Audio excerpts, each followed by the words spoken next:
Hello, my fellow rushers.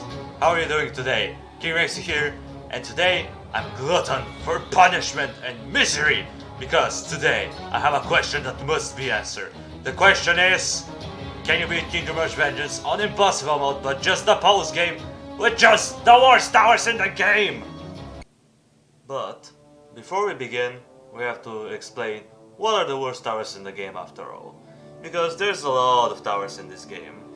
Well, after doing my own research and thinking about it by myself, I have my picks.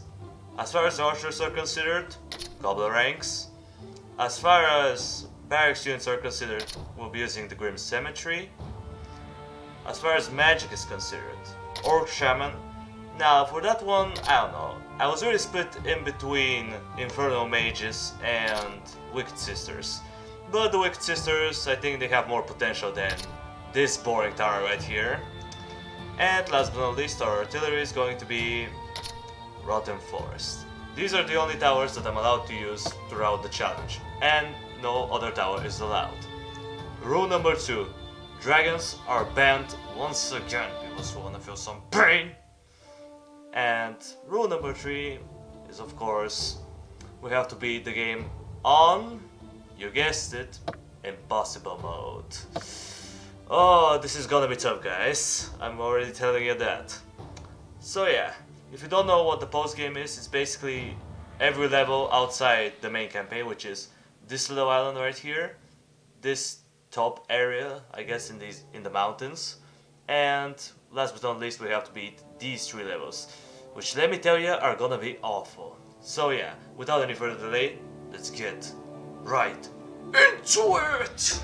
As far as the first level is considered, man, we haven't got our own little achievement. It's easy, right? It should be, right? Well, believe it or not, it wasn't. It was actually quite challenging. And you know, in the beginning I liked it, you know. Even though ignore the fact that I'm using the Wicked Sister, this was my testing attempt, so I wanted to see how bad they are, and are they as worse as I thought they were. And believe it or not, they were pretty bad. Yeah. And as you can see on wave 15, we sadly lose. That's pretty bad now, isn't it? Well, yeah, it was. But, however, you all know what the worst part about this level is? That how much time it took. I spent, no joke, 3 hours and 30 minutes. 3.5 hours on this level over and over again. For the, the worst part was, it was late at night, so I was sleep deprived on this level. So you can tell how much pain I am enduring during this. But I want to know the answer, and nothing was gonna stop me. Not even these batches of wardens were coming in my way, getting invincibility shields by these stupid infusers! I was not gonna give up. I was gonna keep going and going. And you know how long it took? You wanna know the answer?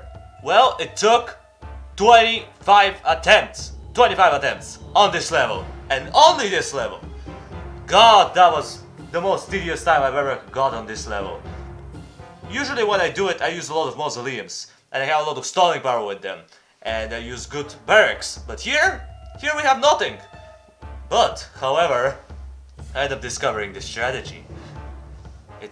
Apparently, Mortimus, with his Grim Presence, ends up being good enough with goblin ranks so it can shred through their ranks. I don't know how it works. I don't know, maybe Mortimus is way better than I thought he was. So yeah, he ends up being my messiah throughout this level. He ends up being my god and savior. And yeah, thanks to him and his reducing armor ability, we end up defeating it. So yeah, this is my winning attempt. I'm not gonna show all the 25 freaking attempts because this video will be way too long. So because of that, I'm just gonna let my initial reaction show you how much pain and suffering I endured. And also apologies for the bad audio on this one. So yeah, let's just insert the initial reaction right about now. Are we finally gonna beat it? Are we gonna beat this goddamn forsaken level? Yeah!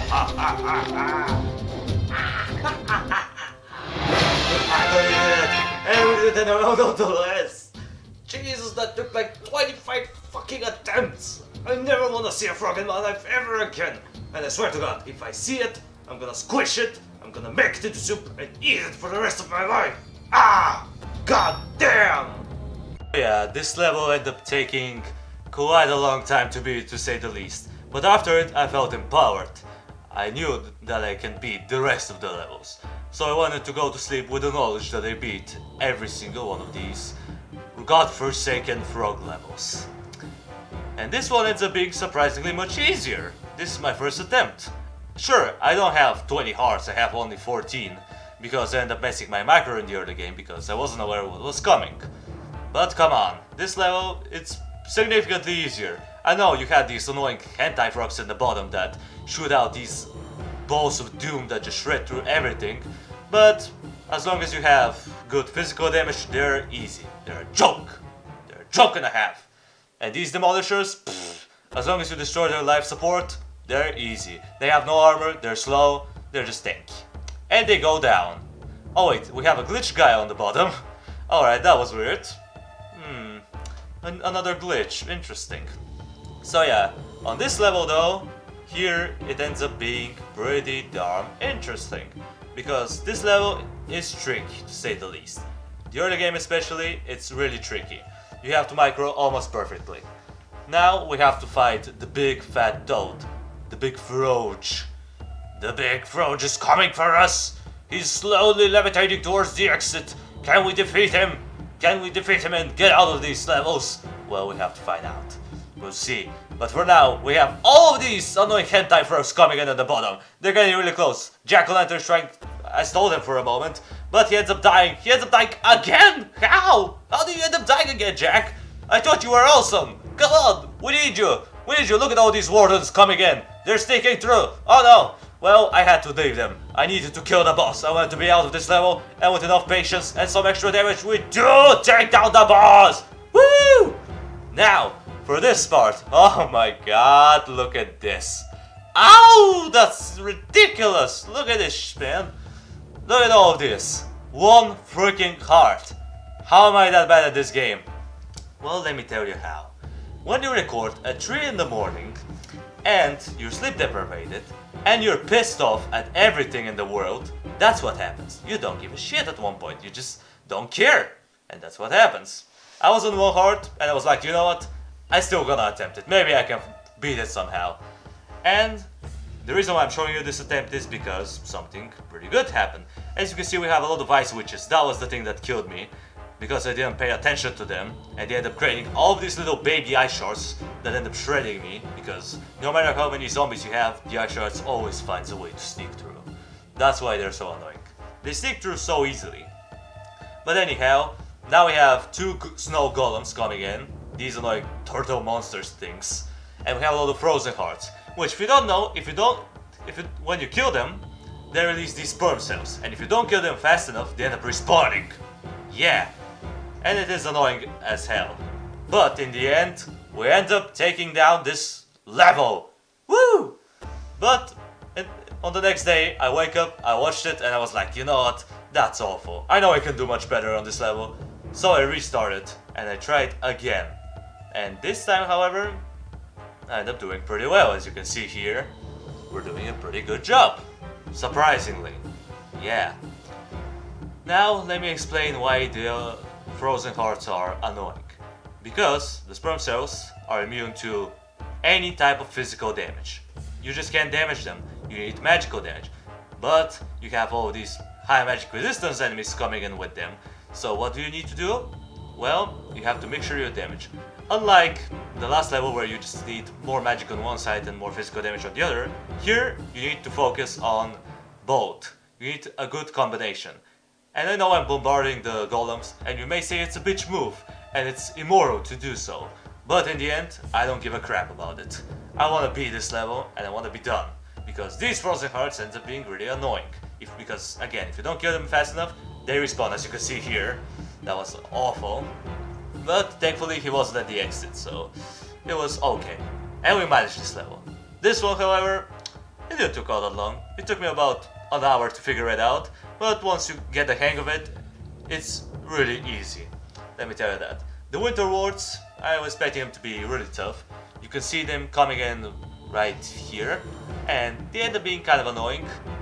but because they switch their resistance. They can have high magic resistance or high armor, so you have to be pretty careful about that. You had these Ice Reapers, but they barely make any differences, so yeah, easy level. As far as this one though, oof, 16 hearts. Well, what happened? Well, unfortunately I wasn't able to record it, but I was unable to record it, yeah. Something with my recording happened. And basically I lost to two Frost Giants, which was kind of annoying, but you know, we were still pushing it strong, we had a good amount of hearts, and thanks to Azra's skills, these golems ends up being no issue whatsoever. Sure, I bombarded a few of them at the very end, but come on. That's pretty much engraved into the game. You can do it, so why won't you do it? Surprisingly, the Rotten Forest ends up coming in clutch in this level, I mean, look at it. With how well it does against these Winter Wards. It's awesome, not gonna lie. However, this level has a boss. And if you play this game, you already know who's coming. But if you don't, well, after taking out these Winter Lords, we have the Winter Queen. She broke out and she's coming for us. But you don't realize one thing. She is the easiest boss in the game. Because she has almost no health, even on impossible mode. What a disappointment of a boss. I mean, granted, she has a lot of drawers, so my towers aren't targeting her very much, which ends up being a little bit problem. The Rotten Forest is trying to take them down somehow. I don't know how a Rotten Forest can take down all of this. Azra ends up getting hit by a Winter Ward, so she's gonna die, unfortunately. But we take down this irrelevant girl and put her in her place. Now, for these God-forsaken levels. Well, what's the annoying part about here? Well, you have these skeletons, the little ones that have high magic resistance, and once one of them died, it ends up healing everyone around him. And it's not just a little baby area, it's in a pretty big area. And you have these archaeological findings in the bottom, these bone carriers, who have high armor, really difficult to stall, and on top of that, they end up powering up the skeletons. So yeah, if they are combined together, they create an impenetrable force. And unfortunately we have both of them coming in, but I cannot separate them. They're combining and they create an unstoppable force, which is gonna rush through my zombies like nothing. They're like One Punch Man. They just shred my zombies with one punch. But we have a lot of werewolves in the bottom. Somehow we end up managing to defeat them. I don't know. The zombies just ends up coming in clutch. But however, here we have a lot of skeletons. Oh my god, can we do it? Can we take them down? This mage ends up screwing it up and teleporting the wrong guys, so I end up losing a crap ton of lives. I got down to 16 lives. Oh my god. Come on. Azra has to be in two places at the same time. We're down to 15. Can we do it? Can we take down this level? Well, oh no, another werewolf! No! Come on! Azra, come on! You can do it! And in the end, we do take down this level somehow. I miraculously survived it! Woo! Yeah! Now, for the next part. Oh, we have these guys in swarms. Pfft, pretty easy, right? Uh-oh, we have another issue in our hands. These freaking wolves, these corrosive souls, they're fast. They do true damage, and they're just tanky. So, what do? Well, you Jack-o'-lantern man. His nightmare ability is based on movement speed, and guess what? These guys are pretty fast. So, they end up getting pushed back pretty far, and they end up taking true damage in the process, so what there's not to like. We had these guys in the very back, but it was easy. However, we have these annoying, awful, godforsaken, pervy popes on the top. These guys are just awful. They end up spawning skeletons, they have high magic resistance, and they have a lot of damage. So what do? Spawn kill them. But, however, we have bigger issue in our hands. We have a lot of corrosive souls, we have bone carriers coming in, but can we take them down? Somehow yes, we can. We end up destroying this level. Now we have a lot of legs to worry about. I'm trying to stall them and try everything. Look at how many skeletons they're creating. The amount of skeletons is ridiculous. They're creating their own army of darkness. One ghost ends up blinking, but I don't care. I don't give a crap about this ghost. Look at all these skeletons. Jesus! Can't Gobbler rank handle it all? No! Oh my god. Are they gonna exit? Are we gonna defeat? Are we gonna be defeated? No! Jack-o'-lantern comes in clutch. and he shreds them with his nightmare ability. However, we have bone carriers coming in, so they end up burying them up. We have licks on both sides. I don't know if I can handle it, man. There's a lot of pressure on my shoulders. But in the end, we end up managing to kill all the licks. And these bone carriers ends up going down as well. Oh my god, we defeated! Yes! However, this part was pretty difficult, I'm not gonna lie. It took about 2 hours to beat. I know it's on normal speed, but I just want to talk about this one for a bit. It's really difficult. Let's just say that. It is difficult, and it's annoying as I don't even know what. So yeah, I kept losing a lot of lives in the early game, which was really annoying. So let's just jump into the winning attempt, shall we? Here, we use the Doom Tank, the strongest ace in our team. And he ends up being good enough. Look at all these licks. Look at how he's gonna shred them. Oh no, actually no. They end up shredding his health really quickly. Yeah, that's why they're annoying. Almost none of the heroes is able to stall them efficiently. And the Doom Tank almost dies again. We saw it bring him down. There's a lot of skeletons coming in. There's a lot of bone carriers in the bottom. Some of them end up leaking, but we end up stalling one of them somehow. So I have some breathing room, which is awesome. And now, for the ghost, I end up selling a couple of towers here and there, switching their damage, because the ghosts are actually pretty easy. One of them is immune to physical damage, the other is immune to magical damage. So just split up your damage and that's it, right? Well, yeah. And the other thing is that they cannot be stunned or slowed down by any means, but look at how slow they move. You expect me to be struggling against those? Pfft, they're a joke! They're a disappointment for this challenge. The Doom Tank ends up shredding the first ghost, and the second ghost goes down as well, and we take down the last level! Woo! So, in the end, the question must be answered. Can you beat Kingdom Rush Vengeance on Impossible Mode with the worst towers in the game? Well, my friends, the answer to that is yeah, baby! Yeah, you can! That was annoying! Ah, my voice! Oh my god, guys. That was one of the toughest things that I ever had to do in this game. Hope you appreciate it, guys. Thank you very so much for watching. I appreciate you for sticking around to the end. Subscribe if you want to see more of this content in the future.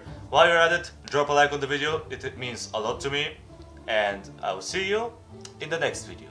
Until it comes, that was King Rexy, over and out.